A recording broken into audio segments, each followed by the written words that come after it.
280 000 personnes dans les rues hier, d'après les autorités. La CGT en a compté 900 000. De l'aveu de Laurent Berger, leader de la CFDT, le match des retraites est en train de se terminer. Fin de citation.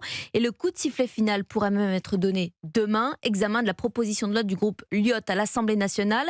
Le texte opposé à la réforme ira-t-il jusqu'au vote?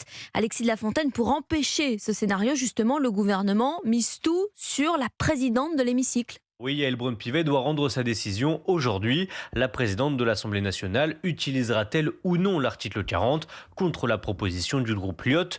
Jeudi dernier, sur Europe 1, elle n'a laissé que peu de doutes sur sa position. L'article 1, l'abrogation de la réforme des retraites, est inconstitutionnel en ce qu'il est constitutif d'une charge. Logiquement. Donc, maintenant, je regarderai l'amendement formellement quand il sera déposé, s'il est déposé.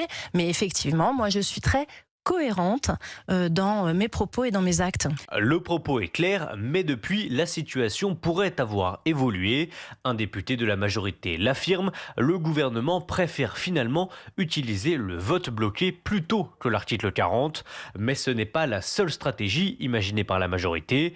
Ces derniers jours, les députés macronistes ont déposé des dizaines d'amendements d'obstruction, changeant simplement un mot ou deux à chaque fois. Bref, le gouvernement et la majorité font tout pour que ce vote n'ait jamais lieu. Alexis de la Fontaine du service politique d'Europe 1.